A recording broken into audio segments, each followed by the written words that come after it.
Oh my God, I'm so sorry. Are you okay, sir? Did it burn you? The voice trembled as the hot splash of coffee soaked into the fabric of Ethan Mason's custom-tailored Armani suit. The young woman before him stood frozen, a linen napkin clenched in her shaking hands, eyes wide with panic. She looked like she might cry or faint, both. Ethan looked down at his suit, then up at the woman. She was maybe in her early 30s, skin a warm chestnut brown, eyes full of sincerity and fear. Her name tag read, Maya. The coffee stain spread slowly across his lapel, but instead of anger, something completely unexpected bubbled to the surface. He laughed. A full, genuine chest-deep laugh. Maya blinked, startled. Wait, you're laughing? I haven't laughed like that in years, Ethan said, brushing at the coffee with his hand. It's just a suit. But your face, that panic. You looked like you were about to confess to a murder. Oh. Maya's shoulders dropped in relief. And then she laughed, too soft and embarrassed. Well, some people do treat their clothes like they're sacred. Ethan glanced around the nearly empty cafe. It was a rainy Thursday afternoon and Maple Corner, tucked into a quiet Boston street, offered shelter more than service. He gestured to the booth across from him. Sit, he said. Maya hesitated. I really shouldn't. I insist, just for a minute. She bit her lip, then slowly slid into the seat. Okay, but if my manager walks in, I'm blaming you. Fair enough. Ethan smiled. They started with small talk, coffee preferences, her favorite desserts. Maya told him about the apple pie that always sold out first and the eccentric woman who came in every Friday demanding exactly 2.5 sugar cubes. The conversation flowed with unexpected ease. For the first time in a long time, Ethan wasn't calculating, managing, or commanding. He was just talking, listening, smiling. But then there came a lull. Ethan looked down at his hands. You ever build something your whole life and realize one day it owns you? Maya tilted her head like a business. He nodded. Hotels, towers, cities on the skyline with my name etched in chrome. But ask me the last time I had dinner with someone I didn't pay to be there. I couldn't tell you. She didn't speak. She just looked at him. And somehow that silence felt safe. My wife passed 10 years ago, Ethan continued. My daughter lives in LA. We talk sometimes, but mostly it's just me. Maya placed the napkin on the table and gave a soft, almost invisible nod. That sounds lonely. It is, Ethan admitted. Then, looking around the small, warm space of the cafe, he added, but oddly, right now, I feel more human than I have in years. And sometimes it takes a spilled cup of coffee and a quiet conversation to remind us that connection still matters. If this moment touched something in you, we'd love to hear your thoughts. Share your reflections in the comments. Give this story a like if it spoke to your heart and consider subscribing for more stories that celebrate the power of empathy, courage, and unexpected human kindness, brought to you by BUP Stories. She smiled gently, not saying anything. That, he thought, was her magic. Her ability to say everything by saying nothing at all. And for the first time in a very long time, Ethan Mason didn't want to leave. The next morning, Ethan Mason stood in front of his closet, staring at a wall of precisely pressed suits, none of which he wanted to wear. He reached for a charcoal gray blazer, paused, then let it fall back into place. Something didn't feel right. Eventually, he chose a navy sports coat and a simple button-down shirt, something casual enough to feel like himself, or at least a version of himself he hadn't met in years. By 4:30 p.m., he was back in the neighborhood he'd once driven through without a second glance. The streets of Dorchester bustled with their usual rhythm. Kids playing near cracked sidewalks, older men leaning against corner stores, and buses exhaling at every stop. There was nothing glamorous about it. Yet, Ethan found himself drawn to the simple life around him. Maple Corner looked exactly as he remembered, unassuming, a little worn, but warm in its own way. He pushed open the door, and the familiar bell chimed. The scent of cinnamon and baked bread drifted into the air, wrapping around him like a quilt. The same jazz track from the day before played softly in the background, as if the universe had simply hit pause until he returned. Maya wasn't at the counter. He took a booth near the window, the same one as before. A young waiter approached, but Ethan waved him off politely. "I'm waiting for someone," he muttered. He pretended to read a menu, checked his phone 3 times, then tucked it away. He was about to leave when he heard a voice behind him. "You came back." He turned. Maya stood there, hair pulled back under her headscarf, eyes both surprised and curious. Ethan smiled. "I had to. You owe me a coffee. Preferably one that doesn't come with dry cleaning." She laughed and the sound of it pulled a grin from him without effort. "I'm off in 20, she said, checking the time. "You hungry?" "I am," he replied. "But only if you'll join me again." 23 minutes later, they sat opposite each other once more. Maya wore a cardigan over her uniform now, and a thin gold chain peeked out from under her collar. She smelled like vanilla and something familiar, maybe clove. Ethan couldn't place it, but it comforted him. "You always eat here on your day off," he teased. "Only when a billionaire's buying." She shot back with a smirk. He laughed again. That made 3 times in 2 days, more than he had in as many months. As they ate, the conversation flowed easily. Ethan told her about a hotel in Denver where the staff had once staged a musical in the lobby to entertain guests during a blackout. Maya told him about her niece who believed every adult was secretly a superhero in disguise. He loved how she listened. Really listened, not with politeness but presence. And when she spoke, she did so with the kind of grounded wisdom only pain could teach. "You said yesterday that you felt more human," Maya said after a pause. "Is that still true today?" Ethan nodded slowly. "More than yesterday, actually." "Why?" He looked at her, thoughtful. "Because I stopped pretending. I'm not broken." She tilted her head. "Who told you that being broken means you're less human?" He was quiet for a beat, then asked, "Maya, what did you want to be before you worked here?" "Funny," she said. "Nobody's asked me that in a long time." "Well, I'm asking." "I was studying to become a nurse," she said, fingers idly tracing the rim of her coffee mug. "Made it to my 2nd year. Then my mom got sick. Bills piled up. Life happened." Ethan's voice softened. "I'm sorry." "Don't be." She shrugged. "It taught me more about people than school ever did." He admired that. There was no bitterness in her tone, no self-pity, just calm acceptance. It made him reflect on his own grievances, how quickly he let himself spiral into darkness despite having every resource imaginable at his disposal. "You know," he said, leaning back. "Every doctor I've seen tries to fix me with a pill or a schedule. Not one ever asked me about grief or solitude." Because they treat symptoms, not stories," Maya said. Ethan stared at her. "That's the most accurate diagnosis I've heard in 6 years."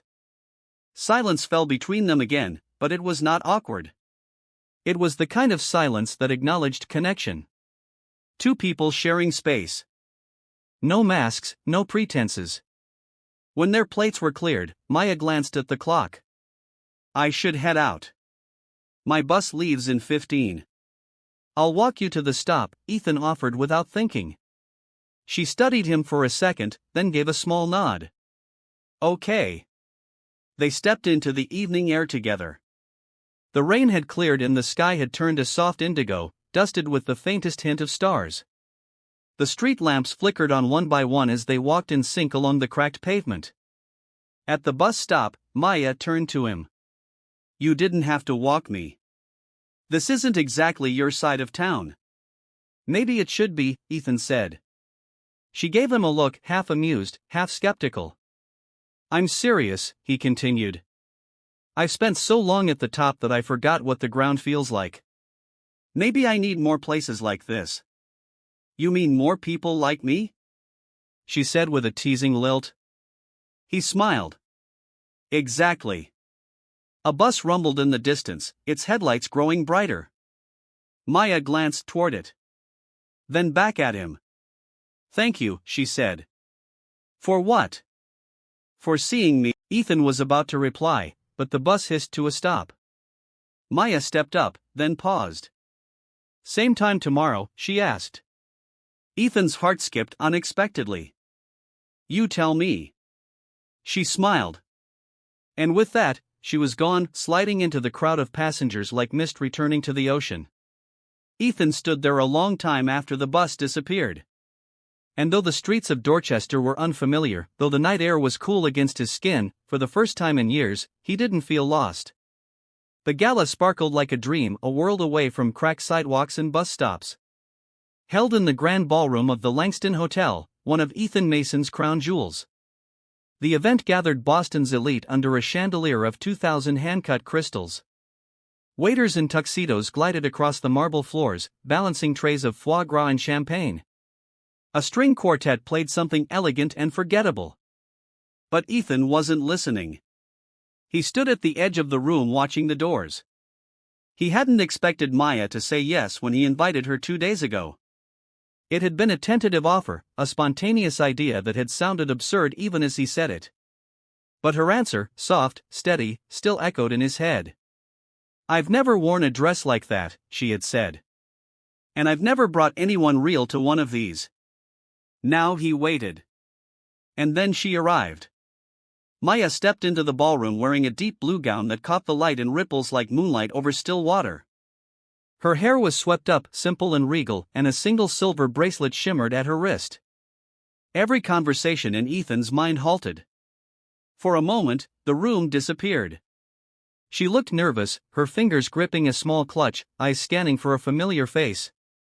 When they met his, she smiled, unsure but warm. He moved quickly to her side. You look, he began, then stopped, laughing at himself. I have no words. Good, she said, because I was afraid I might trip on these heels and ruin the illusion. He offered his arm. Then let's hope we both survive the night. They walked together through the maze of Boston's power players. Heads turned. Ethan's presence always drew attention. But tonight, with Maya at his side, the glances lingered longer. Polite smiles hid whispers. Eyebrows arched in subtle disbelief. At the bar, an older woman in pearls leaned into Ethan. Is she with one of the charities? Ethan replied without hesitation. She's with me. A few feet away, Daniel Price watched with a glass of scotch in hand. Tall, impeccably groomed, Daniel had been Ethan's CFO for over a decade. His charm was his currency, his smile sharp as a scalpel. He approached slowly. Ethan, he greeted, expect you to bring a date tonight. Ethan stiffened. Daniel, this is Maya. Daniel turned to her with a professional smile. Pleasure. Ethan's spoken highly of you. Has he? Maya replied, tone neutral. Daniel raised his glass. Always good to see new faces around here. He didn't linger long, but the scent of something acidic remained in the air after he left. Friend of yours? Maya asked. Not sure, Ethan said. Depends on the day. They wandered from room to room, pausing at auction tables and donor boards. Maya was curious, asking about the art, the causes, the people. She didn't play at sophistication. She simply engaged, and that authenticity drew more stares than any designer gown ever could. At one point, Ethan leaned in and said, You belong here more than most of them. She smiled sadly. I don't know if that's true, but I do know I've never been somewhere so beautiful and felt so invisible at the same time. The words struck Ethan harder than he expected. He looked around. These were his peers, people he'd courted, funded, toasted, and yet not one of them truly saw Maya. Not the way he did. The evening drifted on. Speeches were made. Checks were pledged. But Ethan grew increasingly distracted. He noticed Daniel whispering to board members. He saw glances exchanged, quick but coordinated. And when he checked his phone during a lull, he found an email from his private account had been forwarded to an unknown address. His instincts stirred. Maya, he said quietly. Can you excuse me for a moment?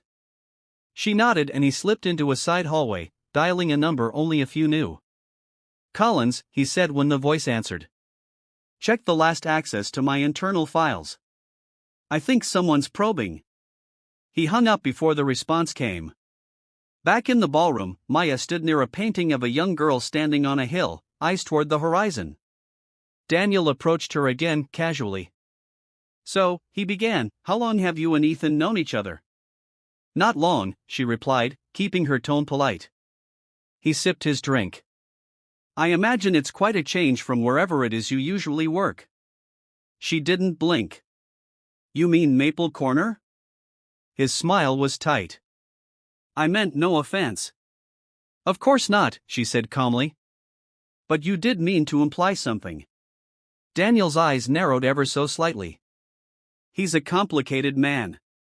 Gets attached easily, and not everyone he lets in has his best interests at heart. Maya stared at him, voice steady. Then maybe you should ask yourself why he trusts me more than you. Daniel didn't answer. He turned and walked away. Ethan returned minutes later, clearly troubled, but trying not to show it. Everything okay? Maya asked. Not sure, he said. But I'm glad you came. They stepped outside into the night air, the lights of Boston glittering like false stars. A long black car waited at the curb. I can get a cab, Maya said. You're not getting a cab, Ethan replied, opening the door. She slid in and they rode in silence for a while. The city passing like a moving painting. Do you regret coming? He asked softly. No, she said. Do you? Not even close. She looked out the window. Then why do you look like someone just stole your favorite painting? He didn't answer. Not fully. Let's just say I'm realizing some people I've trusted for years might not be who I thought they were. Maya nodded slowly. You already know what to do, Ethan. You just haven't admitted it to yourself yet. He turned to her. How do you do that? Do what? See through people? She smiled. I don't. I just listen to what they don't say. The car pulled to a stop outside her apartment building. She reached for the door but paused. Thank you for tonight, she said. Thank you for being the best part of it, he replied. She stepped out and as the door shut, Ethan leaned back against the seat, thoughts churning, Daniel, the files, the quiet warning in Maya's eyes. He looked out at the darkened street. Somewhere beyond, the truth waited, and for the first time in years, he wasn't afraid to find it. The following Monday, Ethan arrived at his office before sunrise. The Langston Tower, his flagship property, stood like a monument to his ambition, 55 floors of glass, steel, and legacy. Yet this morning, it felt colder than usual, its silence more loaded. Collins, his longtime head of security and quietly brilliant IT strategist, was already waiting inside the executive suite. You were right, Collins said, placing a file on the desk. Someone accessed sensitive financial records last Thursday multiple times from your CFO's credentials. Oh, Ethan didn't flinch. Daniel. Collins nodded. But he's too smart to leave a direct trail. We only caught it because he used a shadow drive that mirrored your internal system. I'd bet he has a full backup hidden somewhere. Ethan opened the folder. Inside were transaction summaries, wire transfers, and shell corporations with vague names like Parallax Investments and Orion Holdings. All recently created, all leading to offshore accounts. I want a full audit of every fund moved under his supervision in the last 6 months, Ethan said, his voice low, quiet. No alerts. Collins nodded again, then hesitated. And Maya? Ethan looked up. Collins shrugged. You've been seen with her a lot lately. Daniel may use that. Ethan's jaw tightened. Let him try. But the warning stuck in his mind. Later that day, he met with board members in a closed-door session. Daniel sat beside him as if nothing had changed, cool, confident, notes in perfect order. He presented quarterly reports highlighting gains and strategic positioning. No mention of the missing funds, no sign of tension, just business as usual. Ethan kept his expression neutral, but inside suspicion bloomed like wildfire. That evening, he returned to Maple Corner. Maya was wiping down the counter when he walked in. She looked up and smiled, but her eyes read his mood immediately. "You didn't come for coffee," she said. He nodded. "You were right." She set down her cloth and leaned against the counter. "About what, Daniel?" "Something's wrong. I have proof now enough to start a full investigation, but if I move too soon, he'll vanish with everything. If I wait too long, he'll bury it." She studied him. "What do you need from me?" He shook his head. "Nothing. I just needed someone to hear it." "You sure about that?" she asked quietly. "Because when people come here like you just did, they're not looking for a cappuccino or a confession. They're looking for permission to act." He looked at her, unsettled by how precisely she saw him. "There's more," he said finally. "Daniel knows about us." Maya raised an eyebrow. "Us?"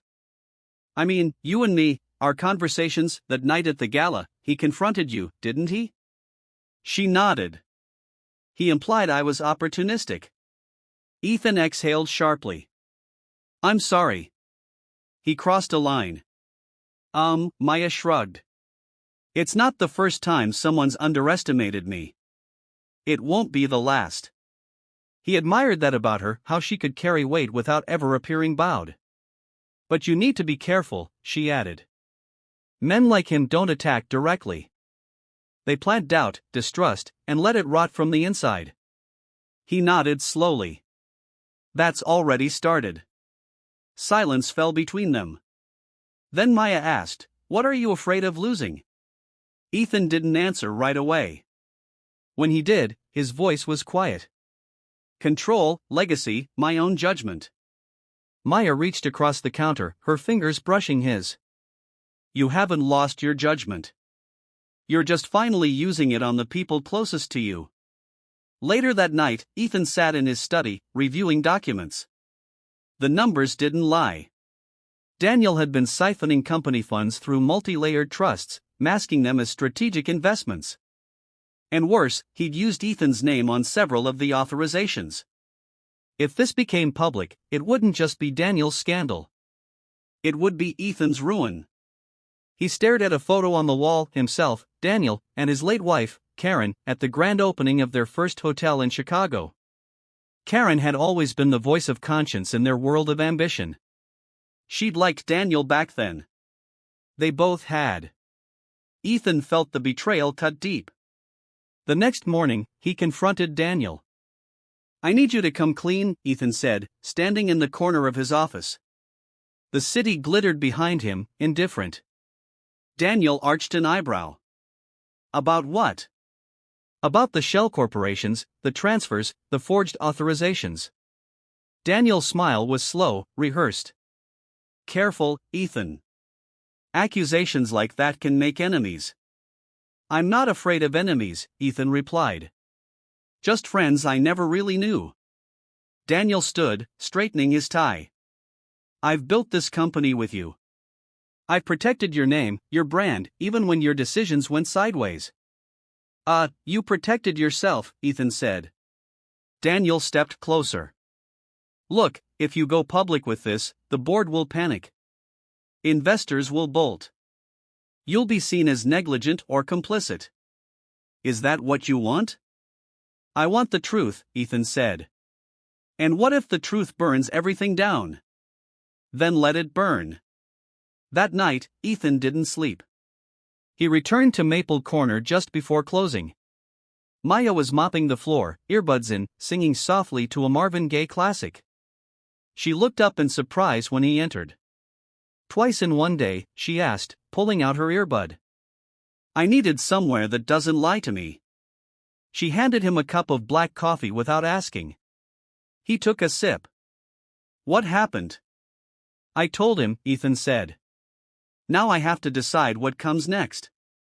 Truth or safety?" Maya murmured. "Is that really the choice for people in your position?" "Always." Ethan leaned against the counter, the weight of his decision growing heavier. Maya watched him for a moment, then said, "Let me show you something."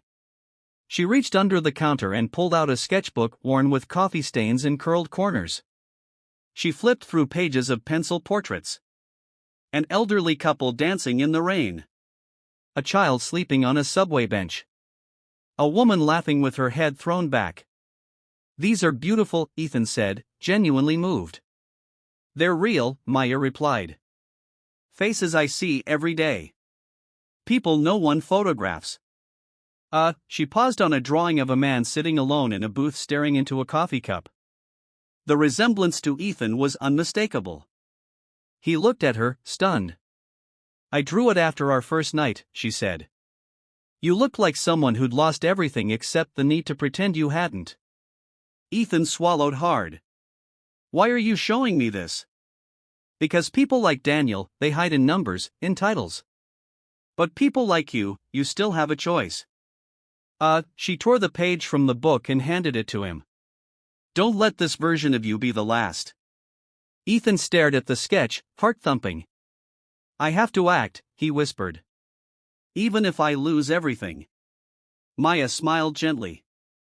"Then you're finally living." As he walked out into the night, sketch in hand, Ethan Mason felt something shift. Not fear, conviction. By Friday morning, Ethan had made his decision. He sat alone in the boardroom of Mason Hospitality Group, second floor. Glass walls revealing a city waking up under a slate-gray sky. The silence was different now, no longer suffocating. It was the stillness before a storm. One by one, the board members arrived, briefcases in hand, expressions guarded but curious. They greeted him with practiced smiles and nods. All except Daniel, who walked in last, late by 3 minutes, sipping espresso as though nothing had changed. Ethan didn't waste time. "Before we begin," he said, standing, "I'd like to address a matter of urgency." The air changed. He slid a packet of documents to the center of the table. Collins, seated quietly at the end, passed them around. Eyes scanned pages filled with data, transaction logs, shell companies, digital footprints, all leading back to Daniel. "I won't bore you with details," Ethan said, voice even but firm. "These records show a pattern of embezzlement and fraud executed over the past 18 months. The architect of this scheme is sitting at this table." Silence. Daniel leaned back in his chair, unfazed. "Ethan," he said with a measured tone, "I don't know where you got that information, but it's fabricated or you've been misled." "I expected denial," Ethan replied. "That's why I brought an independent audit verified by 2 third-party firms. We have access logs, IP trails, authorization mismatches. Everything points to you, Daniel." "You're not thinking clearly," Daniel said, his smile thinning. "We built this empire together.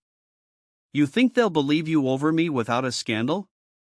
"I'm not asking them to believe me," Ethan said, then turned to Collins. "Play the recording." The room went still as Collins clicked a device, and Daniel's voice echoed through the speakers, recorded just days earlier from a company phone line he'd failed to secure. "We leak the failure numbers now. Let the media run with it. Ethan takes the hit, and when the dust settles, I'll position myself as the stabilizing force. The board will thank me." Gasps, a cough, a hand slapped over a mouth. Daniel's face froze. Ethan looked at the board. This is the man managing our company's finances. The vote to suspend Daniel was unanimous. Security escorted him out 20 minutes later, still protesting, still spitting threats about lawsuits and countersuits, but his voice grew fainter with each step. When the doors finally closed, Ethan sank back into his seat. He expected relief. Instead, there was only exhaustion. After the meeting, he went to Maple Corner. The late afternoon light filtered through the windows, golden and soft. Maya stood behind the counter reading a paperback, hair tied back in a loose scarf. She looked up and smiled. "You look like you just got out of a war." "Feels about right," Ethan said, dropping into the booth. "It's done. He's out." Maya set her book down and joined him. "How do you feel?" "Tired, sad, lighter, all at once." She studied him. "Because you didn't just lose a CFO." "No," he said. I lost a friend, or the illusion of one. They sat in silence for a moment, letting that truth settle. I never asked, she said gently. Why you trusted him so much in the first place?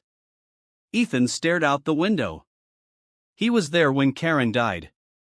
Helped me keep the company running when I couldn't think straight. And I thought I owed him everything. Maybe you did, Maya said. But debt doesn't excuse betrayal. He looked at her, grateful for the clarity she always seemed to bring. There's more, he said. Daniel didn't just steal money. He was positioning himself to take control, smearing me in the background, setting up a fall. And now, Maya asked, now I start cleaning the mess, quietly but thoroughly. The board trusts me, but the company's vulnerable. Investors will get nervous. You'll fix it, she said with quiet certainty. Ethan chuckled. You always say that because I only say it when it's true. He leaned back, breathing for what felt like the first time in days. After everything, he said, you've been the only constant, the only one who had nothing to gain but still stayed. Maya looked away for a second, then back. That's because I never wanted anything from you, Ethan. Except maybe the truth. He reached into his coat pocket and handed her the sketch she'd given him. Now framed. I want to hang this in my office, he said, to remind me who I am and who I was becoming. Her eyes softened. Then hang it somewhere you can see it every day. They shared a quiet moment, broken only by the low hum of music playing in the background, Marvin Gaye again, same track as before. As she returned to the counter, Ethan watched her, a warm ache building in his chest. Something more than gratitude, something deeper. But he wasn't ready to name it. Not yet. That night, alone in his penthouse, Ethan opened a notebook and began to write. Not a report, not a business plan, a letter to his daughter. He hadn't spoken to her in almost 8 months. She was in Los Angeles pursuing music, far from the business, far from the man he'd been. But tonight, he wrote to her not as a CEO, but as a father. He wrote about his mistakes, about Karen, about Maya, about how he was learning to live again. And for the first time, the words came easy. The next morning, he mailed the letter himself. Later that week, Maya received a bouquet of peonies at the cafe, her favorite, though she'd never mentioned it aloud. The card read, "Thank you for reminding me that healing isn't weakness, it's strength in motion." And beneath it, in smaller handwriting, "Would you consider dinner with me?" This time, no gala, just us. Maya smiled quietly to herself. She didn't answer right away, but her heart had already begun to say yes. The restaurant Ethan chose wasn't grand or trendy. It was nestled on the edge of the South End, a cozy corner bistro with warm lighting, brick walls, and vintage jazz playing low through old speakers. The kind of place where stories didn't have to be shouted to be heard. Maya arrived right on time. She wore a deep burgundy dress, simple but elegant, and a leather jacket that gave her a kind of effortless confidence. Ethan stood when he saw her, heart unexpectedly quickening. He wore a soft gray sweater over a dress shirt, comfortable, human, less polished than his boardroom self, but more real. You found it, he said as she reached the table. I figured if I could find your penthouse once, I could handle a quiet dinner spot, she teased. They laughed, and for a while it felt easy. Their meals arrived, grilled salmon for her, herb-roasted chicken for him, and they talked about everything except work. Ethan told her about his first car, a beat-up Chevy Nova that barely made it up hills. Maya shared childhood stories of summer nights spent catching fireflies with her cousins in Georgia.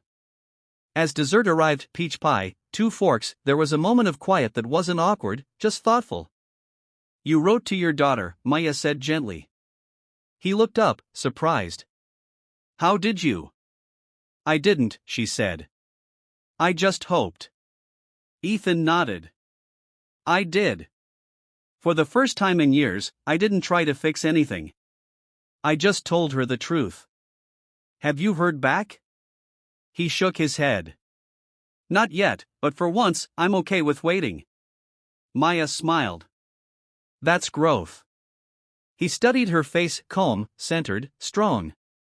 He realized how often she gave her full attention to people, how rare that quality was. You're not what I expected, he said. Neither are you, she replied. I thought billionaires were supposed to be colder. You're not wrong, he said. I used to be. They finished their meal slowly, as if neither of them wanted the night to end. Outside, the city had gone soft with twilight. They stood near her rideshare pickup, the restaurant behind them glowing in the background. I didn't know I needed this, Ethan said. Not just dinner, this kind of peace. Maya looked up at him. It's not peace, Ethan. It's presence. He nodded. I want more of it with you. The words hung there vulnerable, exposed. Maya reached out and lightly touched his hand. Then take your time. Let it be real. He drove home with a strange ache in his chest. Not longing, not regret. Just the quiet realization that something real was forming, fragile, but strong. The next morning, Ethan arrived at the office early. Collins was waiting with a grim look. There's been a leak, he said. Daniel gave an interview to the Boston Ledger. They're running a story about you tomorrow. Ethan read the headlines from the draft. Mason legacy in question, internal mismanagement, conflicts of interest, and secret relationships. They're going after Maya, Ethan said, jaw tightening. Collins nodded. He's implying favoritism, that she influenced decisions. He's twisting it. Of course he is, Ethan muttered. He can't beat the truth, so he poisons it. He called an emergency meeting with the PR team, attorneys, and crisis advisors. Within hours, they had a statement drafted, documents ready to be released to counter every financial accusation. But what about Maya? Collins asked. You can't control public perception. I know, Ethan said quietly. But I can control how I stand by her. He left the office without telling anyone where he was going. At Maple Corner, Maya was behind the counter arranging fresh pastries. When she saw his face, her expression shifted immediately. You saw it, she said. He nodded, placing the printed article draft on the counter. She read it without flinching. I knew this would come, she said after a moment. People like Daniel don't go down quiet. I can pull strings, have them retracted, Ethan offered. But it might make it worse. I wanted you to see it first. Maya folded the paper. They'll think I used you. Ethan stepped closer. Then let them. We know the truth. She met his gaze. It's not just about truth, Ethan. It's about how the world reads stories and how they write people like me into the margins. He swallowed, guilt crawling under his skin. I'm sorry I pulled you into this. You didn't, she said. I walked into it with my eyes open, but I need to handle this my way. He nodded. Tell me what you need. I need you to let me speak for myself, she said. And I need you to be okay if that means stepping out of the spotlight for a while. Ethan understood. He hated it, but he understood. Will you come tonight? She asked. There's a spoken word event at the community center. I was going to read something. Maybe it's time I finally did. I'll be there, he said without hesitation. That evening, the small auditorium buzzed with quiet energy, folding chairs, bare stage, exposed brick walls, no microphones, just voice and presence. Maya stood in front of the crowd, heart steady, eyes clear. This one, she began, is for the ones who are always questioned. The ones who don't fit in the rooms they walk into, but walk in anyway. Her piece was powerful, raw. It told of stolen narratives, silent strength, dignity that refused to bow. And without naming anyone, everyone in the room understood. Ethan watched from the back, unmoving. When she finished, there was a stillness, then applause, not polite, but rising, honest, thunderous. She walked off stage and found him waiting. She didn't speak, just hugged him long, full, real. Outside under the quiet Boston night, she whispered, now they've heard me. He held her tighter. And in that moment, they knew this wasn't just survival. It was the beginning of something deeper, something unshakable, something that neither scandal nor gossip could steal. The morning after Maya's reading, the article dropped.